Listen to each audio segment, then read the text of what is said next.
Bonjour à tous et à toutes. Bienvenue dans ce webinaire très important. Un webinaire du Forum Pamela Award de l'ICFJ sur le reportage des crises mondiales. Un webinaire qui s'inscrit dans le cadre de la célébration de la Journée mondiale de la liberté de la presse qui aura lieu le 3 mai. Un webinaire important parce que nous examinons et débattons autour de la question de la liberté de la presse. Une liberté fondamentale, une liberté sacrée, une liberté précieuse, une liberté essentielle, une liberté indispensable à l'exercice de la vie démocratique. Une liberté qui est un droit absolu des citoyens. Mais paradoxalement, cette liberté suscite à travers le monde de vives inquiétudes, de vives préoccupations et des interrogations plurielles. Pourquoi? Parce qu'elle est de plus en plus menacée, parce qu'elle demeure encore fragile. Il ne se passe pas de jour sans qu'un journaliste quelque part dans le monde n'ait été victime d'intimidation, de menaces, de violences et empêché de faire son travail. Les atteintes à la liberté de la presse sont nombreuses. Ces atteintes et tentatives pour réduire les journalistes au silence vont parfois jusqu'à des emprisonnements ou des assassinats.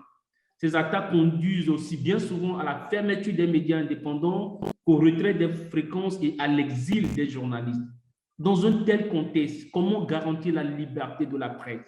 Comment s'assurer que les journalistes travaillent sans crainte de représailles? Comment permettre aux journalistes de travailler en toute indépendance? Comment mettre fin à ces hostilités et en finir surtout avec l'impunité dont jouissent les auteurs des crimes contre les journalistes? Nous avons invité 3 invités pour en parler, pour en discuter, pour en débattre et pour mûrir des réflexions autour de la liberté de la presse et proposer des pistes de solutions. J'ai l'honneur d'accueillir autour de cette table ronde virtuelle Madame Pamela Morigna. Elle est la chef du département communication et campagne de la Fédération internationale des journalistes, une organisation mondiale qui a lancé en pleine crise de Covid-19 une plateforme mondiale pour un journalisme de qualité. Bonjour Madame Morigna. Bonjour, bonjour à tous. Merci d'avoir accepté notre invitation.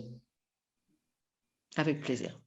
C'est un honneur de vous avoir. Notre second invité est Monsieur Jean-Ignace Manengou. Il est le président du comité de protection des professionnels de médias basé en République centrafricaine. Bonjour, Monsieur Manengou.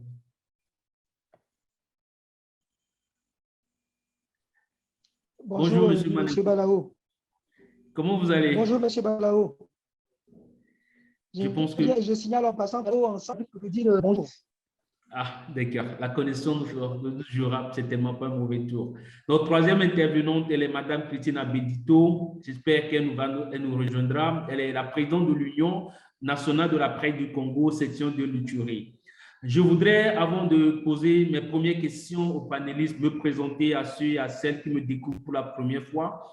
Je suis Kossi Balao, je suis le directeur du forum Pamela Award de l'ICFJ sur le reportage des crises mondiales. C'est un forum du Centre international pour les journalistes qui est basé à Washington.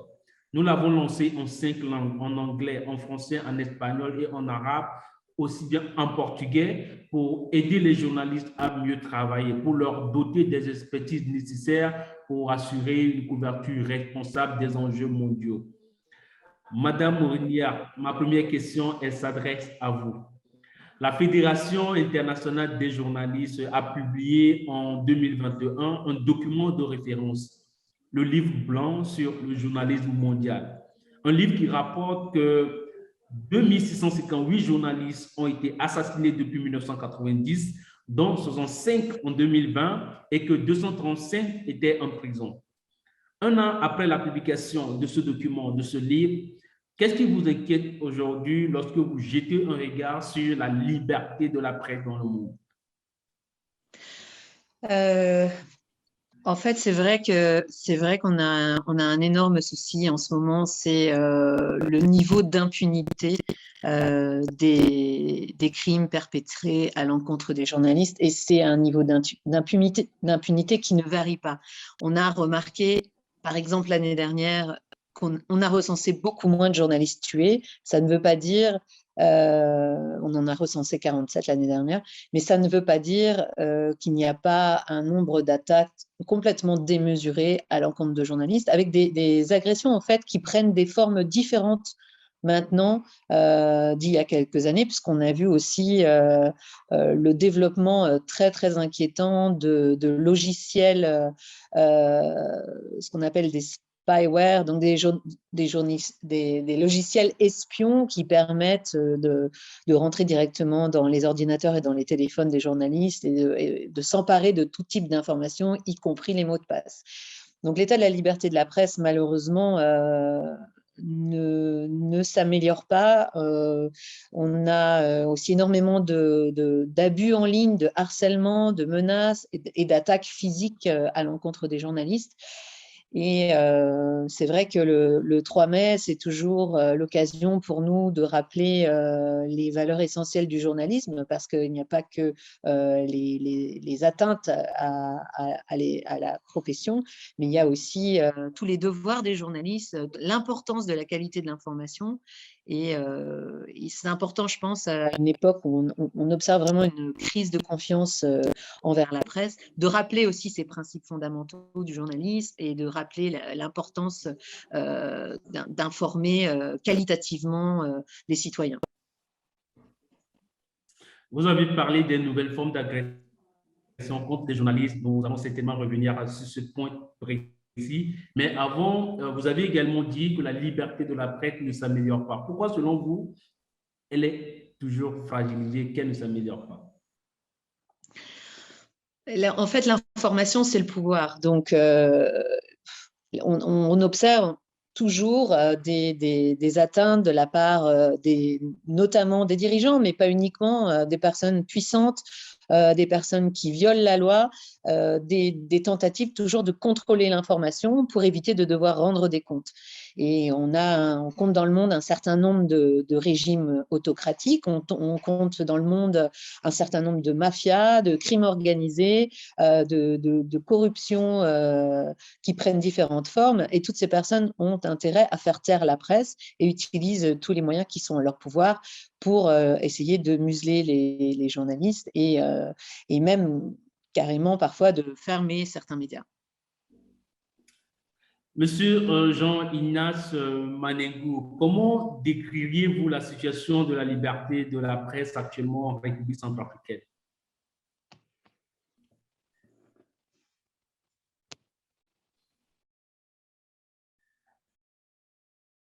Monsieur Manengou, vous êtes là? Je pense que la connexion n'est pas du tout favorable. Allô, monsieur Manengou?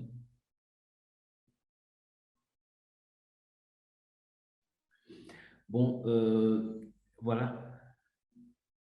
Je suis désolé, mais j'ai été coupé. J'ai été perdu pendant un bon bout de temps. Je n'ai pas suivi.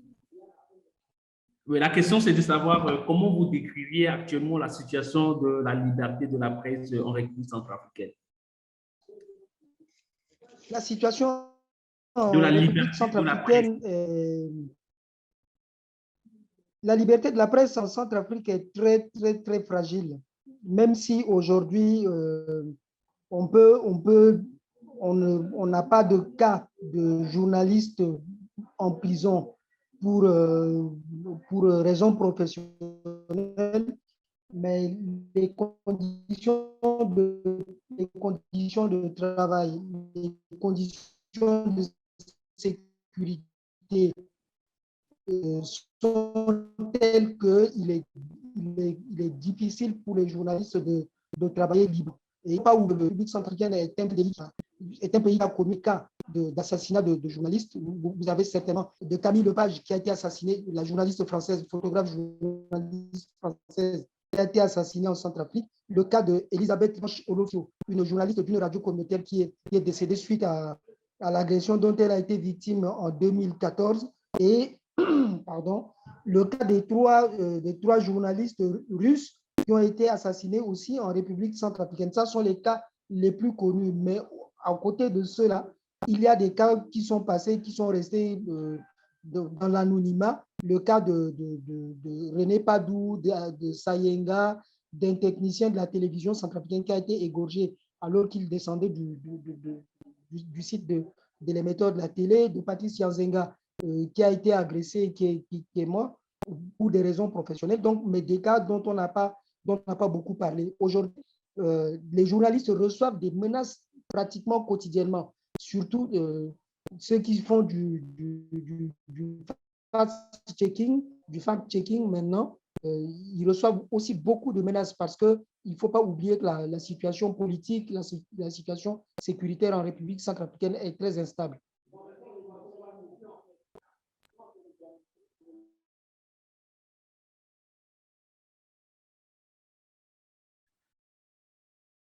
Monsieur Jean-Ignace Manengou, est-ce que c'est quelque chose qui vous inquiète?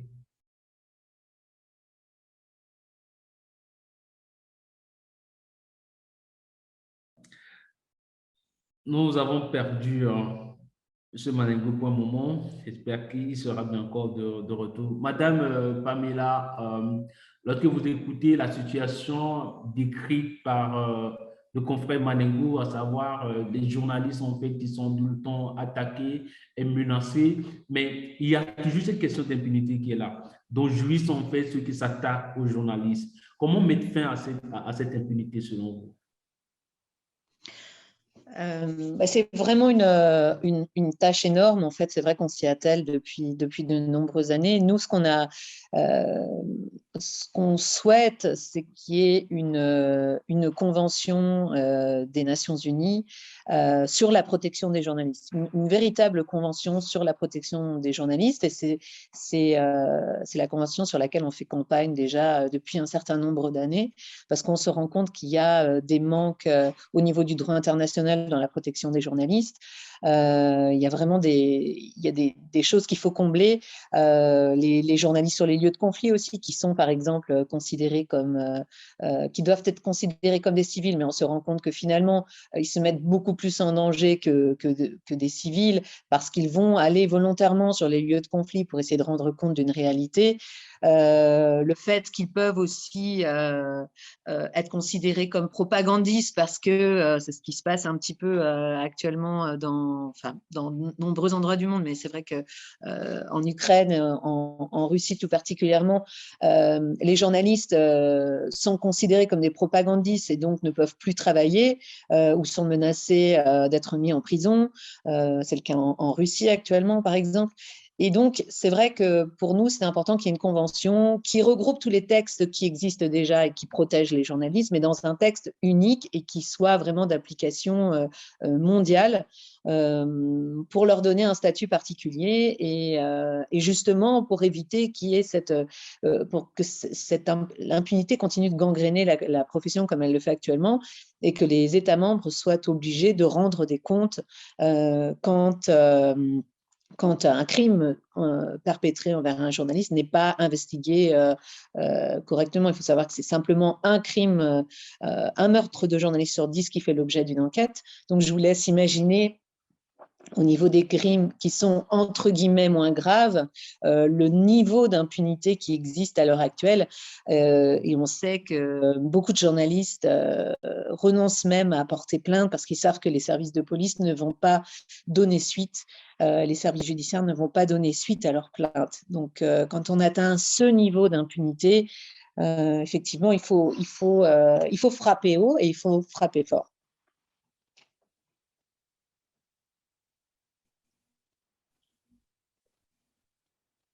La loi du 29 juillet 1881 sur la liberté de la presse, elle a été promulguée il y a déjà environ 141 ans, plus de 140 ans, mais on sait que dans les États, l'impunité, elle demeure. Il y a plusieurs lois qui ont été votées. Il y a par exemple le test sur la liberté de la presse elle-même, elle n'est pas respectée. Est-ce que le test que vous proposez sera peut-être un test assorti de sanctions pour que, par exemple, si un cas ne les respecte pas, il y aura par exemple des sanctions qui seront infligées, c'est-à-dire mettre en place un moyen en fait qui contraint les États à ne pas laisser impunis ceux qui s'attaquent contre les journalistes.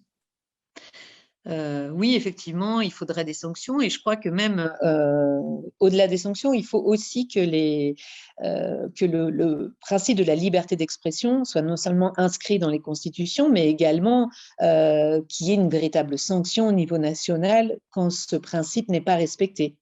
puisqu'actuellement, cette impunité, elle vient en fait du fait que le principe de la liberté d'expression, qui est pourtant un principe fondamental, qui est l'un des piliers de nos démocraties, il n'est pas respecté et rien n'est sanctionné, si vous voulez. Donc, oui, les sanctions, ça paraît incontournable, effectivement. Au sein de la Fédération internationale des journalistes, est-ce que vous apportez des appuis ou vous apportez une sorte de couverture ou des aides, par exemple, à des journalistes qui sont victimes de harcèlement, de violence ou d'intimidation? Oui, alors nous avons ce qu'on appelle un fonds de sécurité, qui est un fonds qui est alimenté par des donations des journalistes. C'est un fonds alimenté par les journalistes, pour les journalistes. Et grâce à ce fonds, en fait, nous aidons de nombreux journalistes et leurs familles, parce que parfois, un journaliste qui est tué laisse une famille sans revenu.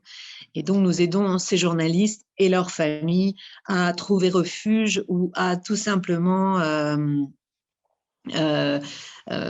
subvenir à leurs besoins, en fait, quand par exemple, un journaliste a été tué ou qu'il a perdu son travail.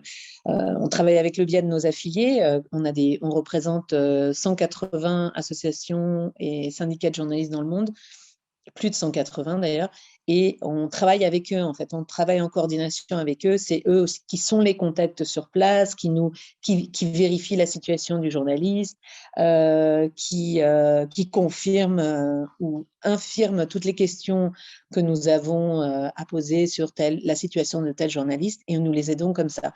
En ce moment, par exemple, c'est vrai qu'on a deux régions du monde dans lesquelles on intervient énormément. La première, c'est l'Ukraine, et la deuxième, c'est l'Afghanistan. Ces deux régions qui sont en conflit. Et en fait, je dis l'Ukraine, mais c'est aussi la Russie, parce qu'il y a un certain nombre de journalistes russes qui ont quitté la Russie parce qu'ils ne pouvaient plus exercer leur profession. Et donc, c'est vrai notre aide se porte beaucoup sur ces deux régions-là du monde actuellement, c'est-à-dire aider les journalistes à quitter le pays, aider les journalistes à obtenir les visas, ou en tout cas soutenir leur demande de visa, parce qu'on est une fédération de journalistes, on n'octroie pas nous-mêmes les visas, parce qu'on ne fait pas encore ça malheureusement. Donc, c'est les aider à subvenir à leurs besoins quand ils se retrouvent. Je pense aux journalistes en Afghanistan qui se retrouvent au Pakistan. Donc, ils ont réussi à fuir le pays, mais quand ils sont au Pakistan, ils n'ont absolument aucun revenu. Donc, c'est leur envoyer de l'argent pour qu'ils puissent vivre avec leur famille. Et ils vivent malheureusement souvent dans des conditions extrêmement précaires. Mais voilà, on intervient à différents niveaux selon les besoins des journalistes qui nous contactent. Mais ces journalistes qui vous contactent doivent être membres de la fédération avant de pouvoir bénéficier d'une quelconque aide? Non, pas nécessairement, pas du tout. C'est vrai que souvent, il se trouve qu'ils sont membres de nos affiliés, mais notre aide ne se limite pas aux membres de nos affiliés. Non, c'est vraiment une solidarité internationale. Et quand il s'agit de la liberté de la presse ou de confrères, de consoeurs qui sont vraiment dans des situations extrêmement précaires, vous pensez bien que ce qui compte, c'est de les aider du mieux qu'on peut. Et l'appartenance à la fiche n'est pas nécessaire. Par contre, on a une carte internationale de presse. Et cette carte-là, et c'est vrai que parfois il y a des confusions, mais cette carte-là n'est octroyée qu'aux journalistes qui sont membres de nos affiliés à travers le monde. Madame Ornia, pourquoi la liberté de la presse est-elle importante pour vous? C'est ce que je disais, c'est l'un des piliers de la démocratie. Donc, c'est le droit pour tout citoyen d'être informé correctement, pour pouvoir prendre des décisions, pour pouvoir voter pour la bonne gouvernance de son pays, pour pouvoir réfléchir, pour pouvoir se rebeller, pour pouvoir protester et priver des citoyens de la liberté de la presse, même si elle est critiquée, même si elle est mise à mal actuellement, c'est quand même les priver d'un droit fondamental, donc le droit d'être informé, le droit de recevoir une information. Est-ce que vous pensez que les journalistes ont un rôle à jouer face à ce climat dégradant, à ce climat de la liberté de la presse qui se détériore? En fait, quel rôle les journalistes peuvent jouer dans ce contexte selon vous? Je crois que compte tenu du contexte actuel, de la désinformation, de la tendance pour les citoyens de sortir des médias traditionnels pour se tourner vers d'autres sources d'informations, bonnes ou mauvaises, je pense que le rôle pour les journalistes à l'heure actuelle, c'est de vraiment renforcer la qualité de ce qu'ils publient.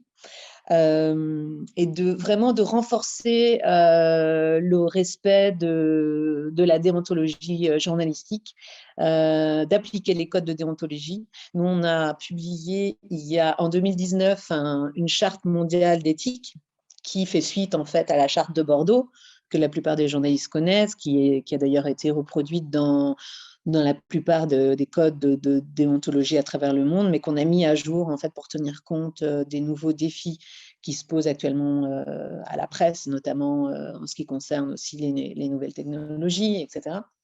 Et cette charte, elle énonce un certain nombre de principes, un certain nombre de devoirs aussi pour les journalistes, et notamment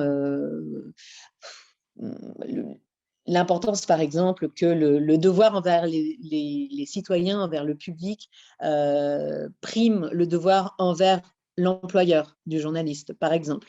L'importance de protéger les sources, l'importance de ne pas discriminer sur la base du sexe, sur la base de la religion. Voilà, vous voyez, toutes ces discriminations qu'on peut malheureusement trouver dans la presse.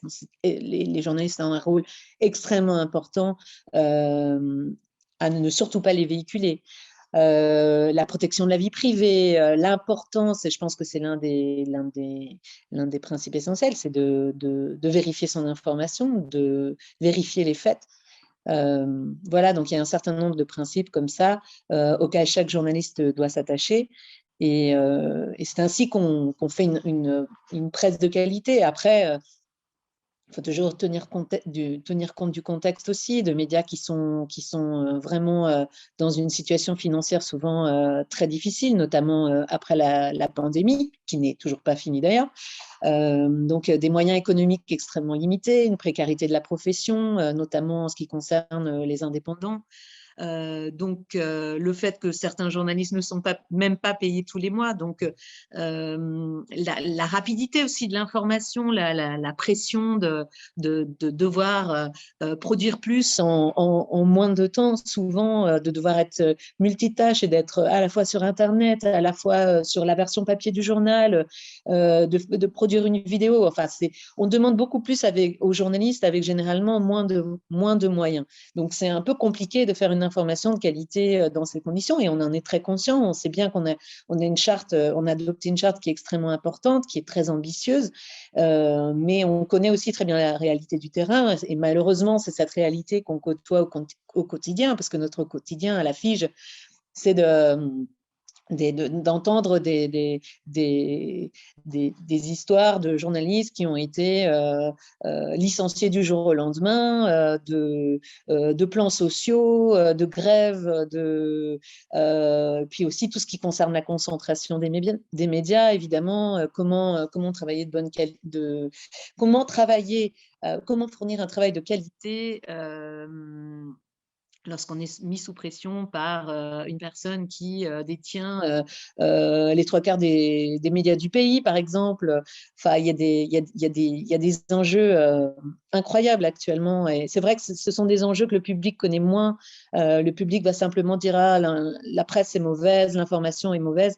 Mais il faut aussi, je pense, quand on est un défenseur de la presse, ou en tout cas quand on est un consommateur de presse, qu'on garde toujours à l'esprit les conditions dans lesquelles certains journalistes travaillent, et c'est vrai, quand on n'est pas payé tous les mois, la corruption est facile.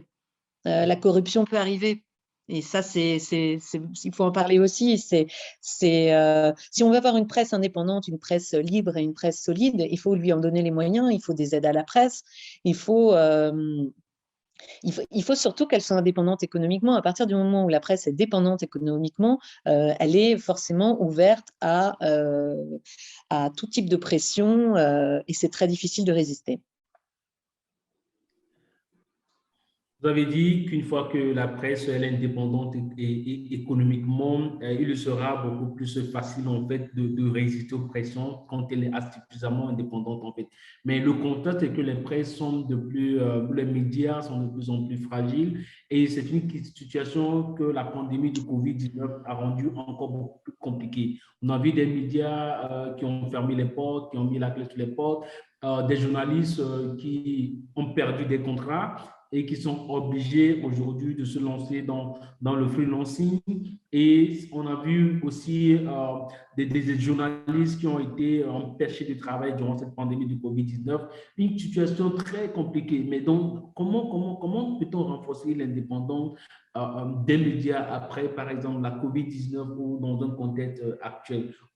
Quelles sont les solutions qui viennent à vous, par exemple, quand vous dites l'indépendance des médias, c'est important, mais quelle solution, en fait? Comment renforcer cette indépendance? Alors, il faut déjà, je pense, mettre en place des législations qui limitent la concentration des médias, instaurer des aides à la presse et des aides donc, qui sont octroyées selon des critères objectifs de qualité. Des aides étatiques? Comment? Des aides, en fait, qui viennent de l'État? Oui, des aides étatiques, oui, mais il faut qu'elles soient octroyées. Il ne faut pas qu'elles soient octroyées à la tête du client, mais il faut quand même il faut un cahier des charges qui soit suffisamment solide, objectif, indépendant pour aider la bonne presse, la presse qui fait la différence, si vous voulez. Et ça peut pas. Il faut des critères pour ça. Vous ne pouvez pas laisser une personne déterminer qui mérite une aide à la presse comme ça. Donc, c'est extrêmement important. C'est vrai que la question se pose, je ne sais pas si je suis tout à fait dans le sujet, mais la question se pose, par exemple, sur toutes les questions de représentation des femmes dans l'information. Parce qu'on remarque un déficit assez conséquent de la place des femmes en tant que source d'information. Et notamment en tant qu'expert, notamment en tant que personne de pouvoir. Donc, les études sont unanimes là-dessus et elles représentent 24% des sources d'information. Donc, c'est un chiffre complètement ridicule et ça concerne tous les médias. Et donc, la question peut se poser de OK, si on donne des aides à la presse, est-ce qu'on ne mettrait pas la question de la représentation des femmes dans la balance? Par exemple, octroyer des aides à la presse qui fait un effort spécifique pour représenter de manière égale les hommes et les femmes, qui fait un véritable effort pour aller chercher un petit peu en dehors de sa zone de confort des sources qu'on n'entend pas forcément, mais qui sont extrêmement compétentes et qui sont féminines sur des sujets d'actualité, des sujets politiques, des sujets économiques, parce que ces personnes existent en fait. Mais c'est vrai que parfois, on a tendance... en tant que journaliste, bon, on est pris par le temps, bien évidemment, et parfois on ne sort pas vraiment de sa zone de confort au niveau de ces sources. On prend toujours les mêmes. Mais justement, on aboutit à un déficit démocratique dans la représentation des sources dans l'information. Donc, voilà. Et puis, je pense aussi qu'il est important de favoriser l'autorégulation des médias. On n'en parle pas toujours, c'est pas très connu du public. Et je crois que c'est l'un des problèmes justement des autorités, de l'autorégulation, c'est que c'est mal connu du public et du coup le public s'en sert peu. Or, l'autorégulation, ça permet quand même à la profession de s'autoréguler avec des représentants de toute la profession, donc c'est-à-dire à la fois les médias, les propriétaires des médias, mais aussi les journalistes, et même dans certains pays des membres, des représentants de la société civile.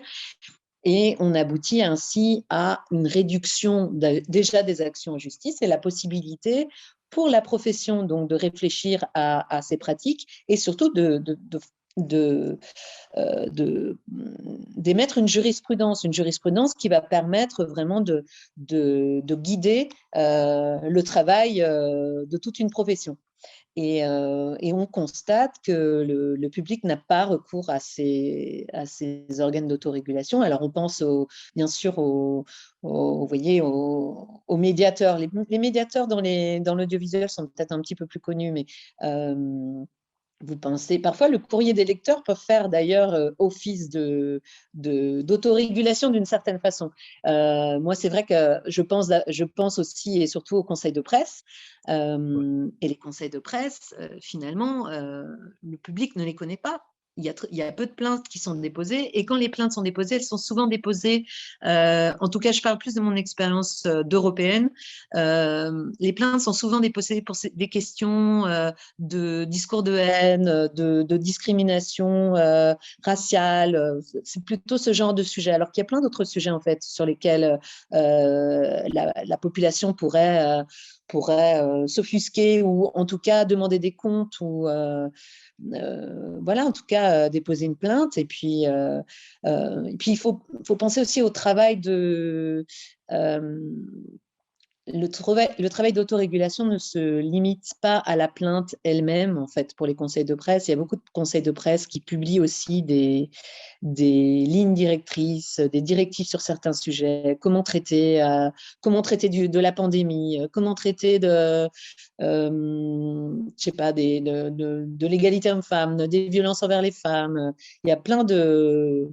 Je vous invite à consulter notamment le site du Conseil de déontologie de Belgique, parce qu'il est vraiment très bien fait là-dessus, et puis il est francophone. Et ils ont publié un certain nombre de lignes directrices, justement, qui sont vraiment très, très utiles pour la profession. Nous rappelons aux participantes que nous sommes dans la dernière phase de ce webinaire. Monsieur Jean-Ignace Manegou nous a poussé compagnie. Madame Christina Bedito était censée également participer à ce webinaire avec nous, elle n'est pas là. Voilà. Nous sommes déjà dans la deuxième phase. Vous pouvez poser vos questions aux panélistes dans les commentaires sous la vidéo en direct dans le groupe privé des journalistes sur Facebook, ou pour ceux qui nous suivent directement via Zoom, vous pouvez poser vos questions dans la boîte de discussion qui est juste en bas de votre écran. Nous avons une question qui nous vient d'un confrère béninois, mais avant, j'aimerais poser cette question à Madame Morinière, la question de savoir si aujourd'hui vous considérez le journalisme comme un métier dangereux. Comme un métier dangereux? Oui. Ben oui, bien sûr, c'est un métier dangereux. C'est un métier qui exige bien sûr une déontologie sans faille, mais qui exige aussi une prise de risque, qui peut-être que, oui, qui exige aussi de prendre des risques quand on veut se faire un nom, parfois, des risques parfois qui ne sont pas toujours très mesurés. Je pense actuellement à ces journalistes qui partent, de nombreux jeunes journalistes qui partent couvrir la guerre en Ukraine sans aucune préparation. Voilà, parce que c'est un métier où il y a peu de place, où on est prêt à travailler pour rien du tout et à brader même sa propre sécurité pour avoir un scoop ou pour couvrir une question d'actualité. Donc oui, je trouve que c'est un magnifique métier, mais c'est un métier malheureusement qui comporte énormément de risques, et ce qui est dérangeant, c'est cette autocensure qui se met en place, qui date pas d'hier d'ailleurs, mais qui, je pense aux réseaux sociaux par exemple, où les abus en ligne ont forcé un certain nombre de journalistes à soit s'autocensurer, soit carrément quitter les réseaux sociaux. Et ça a une implication non seulement pour le pluralisme et pour la liberté de la presse, mais ça a des implications économiques énormes pour les journalistes qui décident de faire ça, parce que les réseaux sociaux, c'est là où on trouve ses sources, c'est là où on se fait connaître, c'est là où on discute, on promeut son travail, et c'est extrêmement problématique quand on voit que des journalistes chevronnés, mais qui se font vraiment harceler, et notamment les journalistes issus de minorités ou les femmes journalistes, quand on voit qu'ils ont quitté les réseaux, ça fait un peu mal au cœur parce qu'on se dit qu'ils privent le public, mais ils se privent aussi eux-mêmes et que parfois, ils n'ont juste pas le choix et on comprend tout à fait leur choix. Mais il y a un problème clairement d'autocensure qui est assez inquiétant sur les réseaux sociaux. Une question qui nous vient du confrère Kenneth du Bénin, je la lis rapidement. De plus en plus de journalistes se retrouvent en prison s'ils ne sont pas assassinés ces derniers mois. J'ai encore en mémoire l'emprisonnement et la condamnation récente à 4 ans de prison d'un confrère au Maroc. Est-ce que vous ne pensez pas que voilà. Est-ce que vous ne pensez pas que la reprise de la pénalisation des délits de presse rend utopique une véritable liberté de presse en Afrique? Je reprends la question. Est-ce que vous ne pensez pas que la reprise de la pénalisation des délits de presse rend utopique une véritable liberté de presse en Afrique? Non, mais la pénalisation des délits de presse, c'est un gros problème. Effectivement, aller en prison pour ses écrits, c'est effectivement une grave atteinte à la liberté d'informer et surtout, c'est extrêmement intimidant quand on sait ce qu'on risque pour ses écrits, pour avoir fait son travail correctement, pour avoir recoupé ses sources et avoir simplement cherché à dire la vérité, à établir la vérité. Se retrouver en prison, effectivement, je crois que c'est une menace extrêmement grave.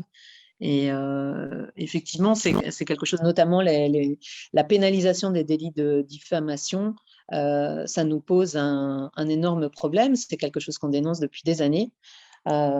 C'est très facile de taxer un journaliste ou un média de diffamation quand on n'est pas content avec le contenu d'un article et qu'on a suffisamment d'argent pour poursuivre en justice, parce qu'il y a toujours ça derrière, il y a toujours un poids économique derrière que tout le monde ne peut pas suivre. Et oui, effectivement, je suis tout à fait d'accord. La pénalisation des délits de presse, c'est très problématique, c'est très inquiétant. Nous avons une autre question du journaliste sénégalais Fedi qui demande ceci. La démocratisation à outrance de l'information par l'utilisation des nouvelles Internet et les nouvelles technologies n'est-elle pas un des principaux facteurs qui fragilisent la liberté, la sécurité et l'indépendance des médias et des journalistes? Donc, est-ce que le fait qu'on utilise de plus en plus de plateformes différentes pour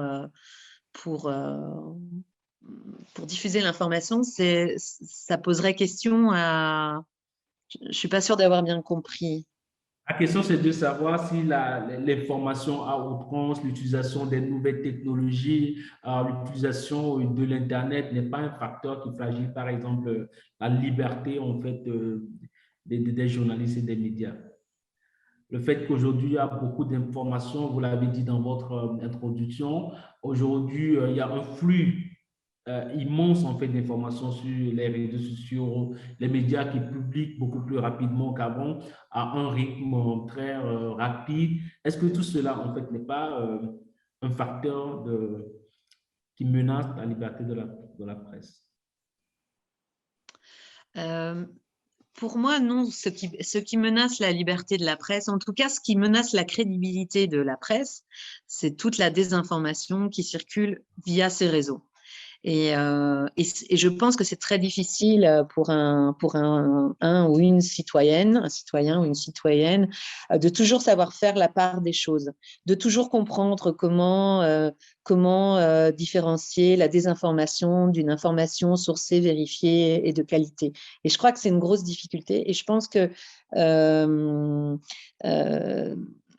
on essaye, par exemple, nous, à l'affiche, de publier des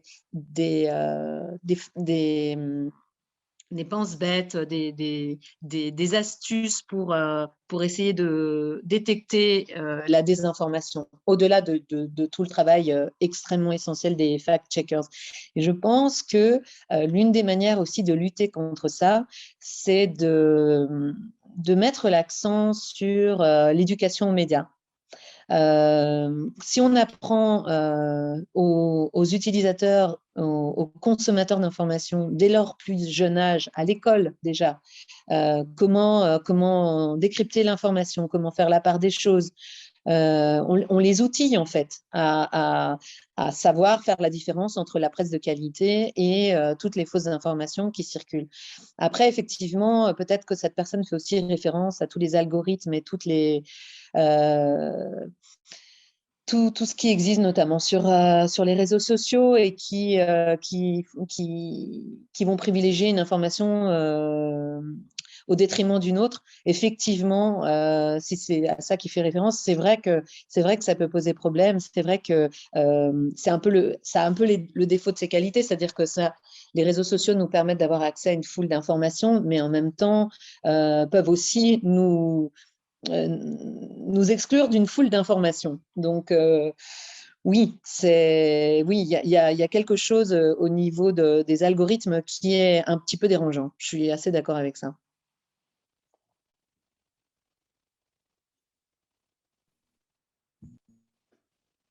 Mon micro n'était pas activé. Une autre question avant de terminer ce webinaire. Vous avez aussi beaucoup parlé de la déontologie, de l'éthique. Et vous avez aussi dit que le 3 mars, ce n'est pas seulement, quand on parle de la liberté de la presse, on fait aussi référence aux valeurs en fait essentielles et fondamentales du journalisme. Mais est-ce que vous avez l'impression, le sentiment que les journalistes respectent assez suffisamment l'éthique et la déontologie? Je crois que j'en ai déjà un petit peu parlé. Je pense qu'il y a toujours un effort à faire de ce côté-là, parce qu'on est humain, parce que, voilà, nobody's perfect, comme on dit. Et effectivement, je pense que les conditions actuelles d'exercice de la profession font que on n'est pas dans une situation optimum toujours pour faire de l'information de qualité, et notamment tout ce qui concerne les pressions temporelles, c'est-à-dire écrire un article ou faire un reportage le plus rapidement possible parce qu'il doit passer, on n'a que 2 heures devant nous pour le faire. Bon, tout le monde connaît, je pense, tous les journalistes qui nous suivent aujourd'hui, en tout cas, voient très bien ce dont je veux parler. Et donc, je pense que c'est très compliqué, c'est parfois très compliqué de respecter tous les principes déontologiques. Mais je pense qu'il y a aussi toujours des médias de qualité, des médias qui essaient de traiter l'information d'une manière extrêmement professionnelle. C'est vrai qu'on cite souvent l'exemple de la BBC, qui est loin d'être parfaite, mais qui obéit quand même à un certain nombre de principes déontologiques qui sont assez visibles, je trouve, dans le traitement de l'information.